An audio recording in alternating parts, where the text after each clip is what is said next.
Bonjour Didier Porte. Bonjour. Merci d'avoir accepté notre invitation. Vous êtes plaisir. Journaliste, humoriste, vous êtes passé par France Inter, Mediapart, RMC et j'en passe. On vous retrouve désormais chaque vendredi chez l'ami Daniel Mermet qu'on salue pour votre revue de presse indispensable, c'est sur Là-bas si j'y suis. Et chaque jour également aux côtés de Daphné Burki. Non, pas chaque jour. Ah, c'est pas chaque jour. Oh là là. Ah, c'est qu'une fois par semaine. Vous croyez que Europe 1 va me donner une chronique quotidienne? C'était bien, c'était une bonne idée. En tout cas, vous êtes aux côtés donc une fois par semaine de Daphné Burki dans Bonjour la France, c'est sur Europe 1. On va revenir sur la place de l'humour en ce moment dans un climat médiatique tendu, mais d'abord, quel autre regard et quel est votre regard à vous aujourd'hui? Mon regard, c'est un regard, je ne vais pas dire citoyen parce que c'est idiot et puis ça fait cubénie quasiment aujourd'hui. Mais voilà, c'est un regard polyvalent. Je ne suis pas que humoriste ou journaliste, je ne suis plus, mais enfin je suis un petit peu dans mon travail d'humoriste. Je ne suis pas que consommateur, je ne suis pas que électeur. Moi, je suis tout ça à la fois, donc c'est un regard polymorphe, je ne sais pas comment on peut dire. À quoi ça sert l'humour, Didier Porte? L'humour, ça sert à gagner de l'argent, à gagner sa vie en ce qui me concerne. Relativement difficilement d'ailleurs, c'est pas évident aujourd'hui de gagner sa vie dans ce secteur-là qui est très encombré, il y a beaucoup de monde. Mais voilà, non, l'humour c'est une vision des choses, c'est-à-dire que moi je suis comme tout le monde, je suis indigné, scandalisé, j'ai envie de tout péter de temps en temps, mais à la fois j'ai pas envie de gober n'importe quoi, donc c'est pour ça que j'aurais du mal à m'encarter dans un parti ou dans une formation un peu caporalisée, parce que voilà, l'humour c'est ce qui permet de ne pas devenir un excité, un hystérique, même quand on parle de choses qui nous tiennent à cœur et qui relèvent effectivement de la politique, de la philosophie, de vie, etc. Vous riez de tout, vous? Est-ce qu'on peut rire de tout aujourd'hui? C'est une fameuse question. Non, c'est évidemment pas. Aujourd'hui, vous prenez l'histoire du hashtag balance ton porc. C'est vrai que là, au cœur du débat, on va dire, qui a été lancé, si vous balancez des vannes sexistes, et puis on en balance de temps en temps, ça fait partie du jeu, il faut arrêter aussi de déconner, quoi. C'est-à-dire que donc voilà, là ça passe très très mal. C'est sûr que vous faites hacher menu, littéralement. Bon. Alors vous allez me dire, pourquoi on balancerait des blagues sexistes et pas des blagues racistes? C'est vrai, effectivement, bientôt les blagues sexistes seront considérées comme aussi toxiques que les blagues racistes. C'est sûrement bien, mais pour nous les humoristes, c'est pas bien forcément, parce que c'est vrai que si on est contraint de partout, on n'y arrive plus, quoi. C'est notre boulot d'être sur le fil du rasoir et d'être de mauvais goût. Et vous vous surprenez parfois, vous, à vous auto-censurer ou jamais? Ah oui, bien sûr, je m'auto-censure en permanence. D'abord, je m'auto-censure par rapport à moi-même, j'ai mes principes. Il y a des thèmes que j'ai pas envie, sur lesquels j'ai pas envie de déconner. J'ai pas envie de déconner sur la Shoah, même si c'est le tabou absolu, c'est qu'on peut être tenté de transgresser, parce que voilà, j'ai une histoire personnelle qui fait que c'est pas un sujet qui me fait rigoler, quoi. J'ai mes filtres personnels. Et Charlie Hebdo, ça vous fait rire? Non, Charlie Hebdo, ça me fait pas rire. La une de Charlie Hebdo contre Plenel, je la trouve effectivement avec des relents antisémites dans son son esthétique globale. Et puis je trouve ça assez dégueulasse de s'en prendre à Plenel. Mais bon, c'est des règlements de compte aussi entre journalistes.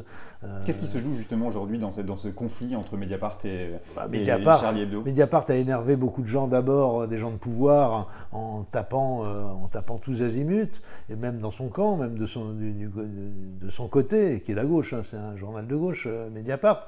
Mais Mediapart aussi a créé des jalousies. Il faut voir ce qu'ils ont fait en 4-5 ans, ou en, disons 6-7 ans plutôt, depuis l'affaire de Bettencourt, qui les a lancés. Ça crée des jalousies dans la presse, hein. Ils sont contents de se les payer maintenant. Alors bon, il y a eu des maladresses aussi. L'expression déclarer la guerre aux musulmans de Plenel était très malheureuse, il faut le dire. Il s'est un peu énervé, ça arrive à tout le monde. Voilà. Mais non, je les soutiens complètement. Mais qu'est-ce qui se joue? C'est quoi qui se joue? C'est quand même la liberté de la presse, la liberté de caricaturer d'un côté, la liberté de... Oui, là, il y a un truc, il y a une sorte de limite qu'on est en train d'essayer d'établir. Et même Charlie Hebdo, je suis désolé, si on peut plus se foutre de la gueule de Charlie Hebdo ou critiquer Charlie Hebdo, c'est quand même un comble. Mais là, on est en train, vous avez quand même un ancien Premier ministre qui débarque en disant on va faire rendre gorge à un des journaux les plus importants aujourd'hui, ceux qui sortent le plus d'affaires et qui exercent leur fonction de manière la plus efficace. Donc c'est effectivement la liberté de la presse, d'une certaine manière, sous le poids du contrôle social, hein, même pas des institutions, c'est le contrôle social qui s'en prend à la liberté de la presse. C'est quand même assez grave. Elle arrive à vous faire rire aujourd'hui, la politique? Manuel Valls, par exemple, il arrive à vous faire rire? Oui, parce qu'il est un peu dérisoire quand même. C'est un peu pathétique son truc, d'essayer de se recréer un espace politique comme ça, en s'agitant.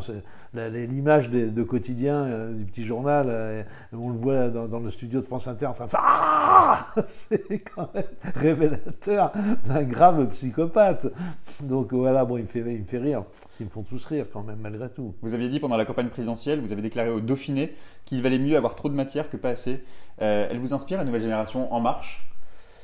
Bah oui, il y a un côté secte d'entreprise, là, comme ça, avec ce discours managérial un peu ridicule, cette novlangue, et puis ce côté un peu béat, quoi. Ils sont tous en extase devant leur petit prodige, donc c'est un peu ridicule, quoi. Donc oui, je pense que pour l'instant, on les connaît pas assez bien, mais ils vont nous faire rire dans les mois qui viennent, incontestablement. Ils sont tellement... Ah là là, le petit prodige, c'est vraiment Jupiter Junior, ils sont comme des fous.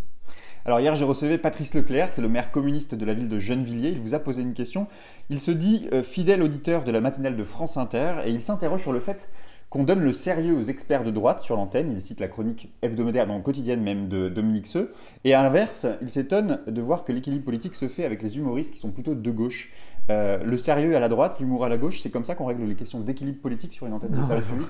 Non, c'est du foutage de gueule. C'est évident que les moments importants, les choix rédactionnels, la ligne rédactionnelle, c'est pas les humoristes qui la fixent.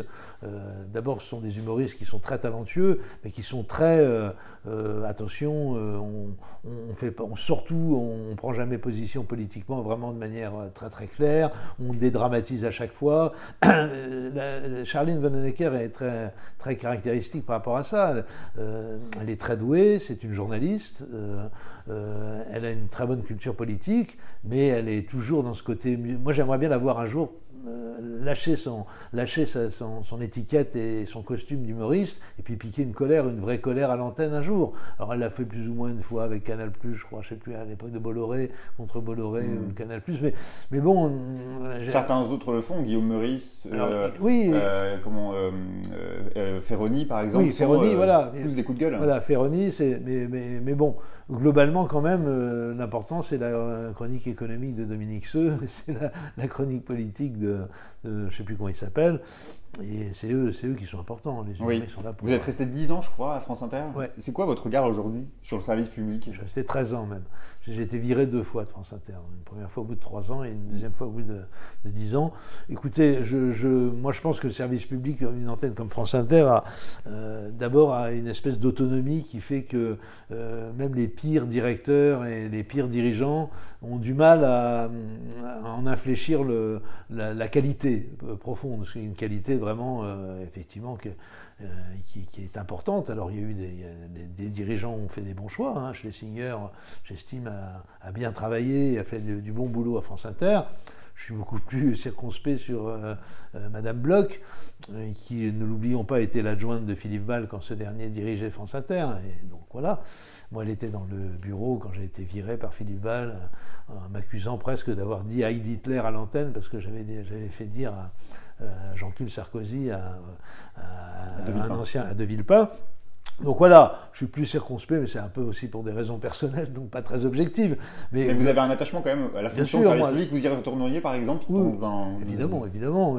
Moi, c'est ma culture. Là, la gentillesse, Schlesinger m'a fait la gentillesse de... Qui est maintenant le patron des programmes d'Europe 1. D'Europe 1, de me confier, en tout cas, de m'aider à avoir une chronique sur Europe 1. Moi, c'est mon boulot à la radio, donc je suis très content, comme je suis resté sur RTL quelques années aussi avant. Mais c'est vrai que c'est pas ma culture profonde. Ma culture profonde, c'est le service public, bien sûr.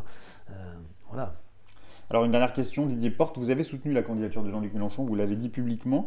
Il vous séduit toujours autant, le leader de la France Insoumise?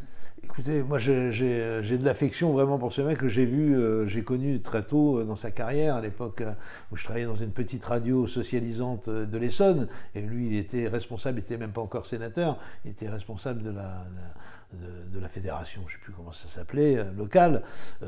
Donc voilà, je l'ai toujours soutenu depuis qu'il a quitté le PS après. J'aime bien le personnage, je vois ses défauts aussi. Hein. Bon voilà, il y a un peu de narcissisme, enfin dans ce métier-là, qui n'en souffre pas. Vous avez espoir pour la gauche dans l'avenir ou vous êtes sceptique sur l'avenir de la gauche? Je suis un peu désillusionné, hein, je ne vous cache pas que je ne vois pas trop comment il pourra faire mieux aux prochaines élections. Il ne sera plus là d'ailleurs peut-être. Qui va le remplacer? Puis il n'est pas toujours entouré aussi formidablement, il faut le dire. Il y a des gens autour de lui que moi personnellement je n'ai pas envie de cautionner. Donc par exemple dans ce nouveau média qui vient d'être créé, moi Gérard Miller comme directeur politique et directeur garant de la ligne rédactionnelle du seul média alternatif qu'on nous annonce, ça me fout un peu les jetons, hein, connaissant le personnage. Donc voilà, l'entourage de Mélenchon ne m'enthousiasme pas toujours, mais j'aime bien le mec, oui, sûrement. L'humour comme arme politique, ça reste votre combat quotidien? Oui, je pense que l'humour est effectivement. Alors, il ne faut pas se faire d'illusions sur le rôle des humoristes. Un humoriste, effectivement, en Russie aujourd'hui, il a un rôle politique évident. Dans des démocraties un peu mollassonnes comme la nôtre, je veux dire, on ne met pas grand monde en danger. Hein, faut pas... Puis l'humoriste, fondamentalement, il a un rôle cathartique. Il est là pour maintenir l'ordre social. Il est là pour aider les gens à se défouler sans aller balancer des pavés. C'est vrai, globalement, comme tous les éléments du spectacle. Donc voilà, je fais mon boulot, mais enfin, sans se prendre trop le chou quand même, faut pas déconner. Merci beaucoup Didier Porte. Demain, c'est le jour de publication des chiffres du chômage. Ça sera l'occasion pour nous de parler des intentions du gouvernement sur la future réforme de l'assurance chômage. Et pour en parler, je recevrai Malika Zediri, c'est une militante des droits des chômeurs et des précaires. Vous avez une question pour elle? Oui, Malika, est-ce que le fait que tu vives avec un humoriste fameux que j'adore, et tu le sais, est-ce que ça t'aide à ne pas t'énerver et ne pas foutre le feu ne pas foutre le feu à ce pays quand même très très très merdique, hein? Malika, dis-moi, ça t'aide? On lui transmettra la question, merci beaucoup.